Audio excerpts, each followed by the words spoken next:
যে রাঁধে সে চুলও বাঁধে। তো যাই হোক, আসসালামু আলাইকুম। কেমন আছেন সবাই? সকাল সকাল আমার আম্মু বড়ি দিবে।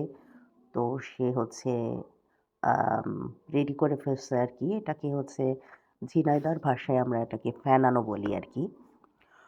তো তারপরে হচ্ছে দেখতেই পাচ্ছেন কাজের বেটি রহিমা অর্থাৎ আমি যথারীতি হচ্ছে বড়ি বসাতে বসে গেছি একদম। আ ফকিন্নির মতো লাগতেছে আমারে, যদিও ব্যাপার না।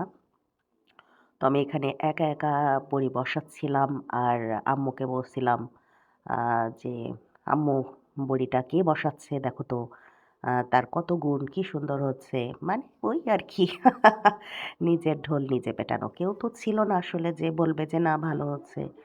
আর আম্মু তো কখনোই বলবে না। আ ভালো হলেও বলে না সে। সে শুধু মুচকি, মুচকি হাসে।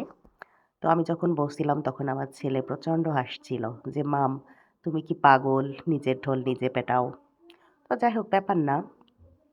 আরো হচ্ছে আমরা অনেক গল্প করছিলাম। সত্যি কথা বলতে আ আমাদের আ আমার বুদ্ধি হয়ে পর্যন্ত আমি দেখতেছি যে আমাদের বাসায় হচ্ছে আ এই বড়িটা দেয়া হয়।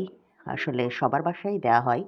আমরা এই দিককার মানুষ আসলে এই বড়িটা শীতকালে খেতে ভীষণ রকম পছন্দ করি। তো কার, কার এলাকায় হচ্ছে এই বড়িটা আপনারা খান, কুমড়ো বড়ি সেটা অবশ্যই আমাকে জানাবেন। তো যেহেতু আমি আ মানে প্রচণ্ড ঠান্ডা লাগছে, অসুস্থ ছিলাম যে কারণে এবার বড়ি দেয়াতে আম্মুকে আসলে ঠিক সেইভাবে প্রতি বছর যেভাবে সাহায্য করি ওইভাবে করতে পারি নাই। আ কিন্তু হচ্ছে এই বড়ি বসানো কাজটা আমি আসলে ছোটবেলা থেকেই করে আসছি। আমার খুব পছন্দের একটা কাজ হচ্ছে এই বড়ি বসানো। তো এর মধ্যে আসলে আমি কাউকে হাত দিতে দিই না। আমি একলাই বসাবো। যতটা বড়ি প্রতি বছর দেয় না কেন, পুরাটা হচ্ছে আমি এভাবে বসাই। তো আসলে জানি না কেমন হয়? ভালো হোক, মন্দ হোক, যাই হোক। আ আমার কাছে এটাই ভালো। তো কে, কে অলরেডি বড়ি দিয়ে ফেলেছেন আমাকে অবশ্যই কমেন্টসে জানাবেন। আর আমার বড়ি দেয়া কেমন হয়েছে সেটাও জানাবেন। আর খারাপ হলেও বলবেন কোনো প্রবলেম নাই।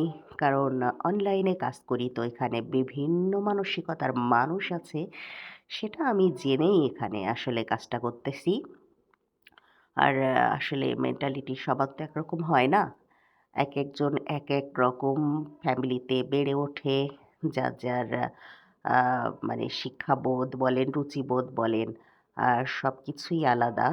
তো আসলে এখানে একটা কথাই বলার আছে যে, আপনি যে একটা কমেন্টস করবেন বা আপনি যে একটা কথা বলবেন কাউকে, সেটার উপর আপনার মন মানসিকতা, রুচি এবং আপনার আ পারিবারিক শিক্ষাটা কিন্তু উঠে আসবে। তাই কাউকে একটা বাজে মন্তব্য করার আগে অবশ্যই মাথায় রাখবেন যে আজ আমি যা করছি সেটা কাল আমার কাছে ফেরত আসবে। আর আ এটার থেকে হচ্ছে আমার পরিবার সম্পর্কে সবাই বাজে ধারণা করবে।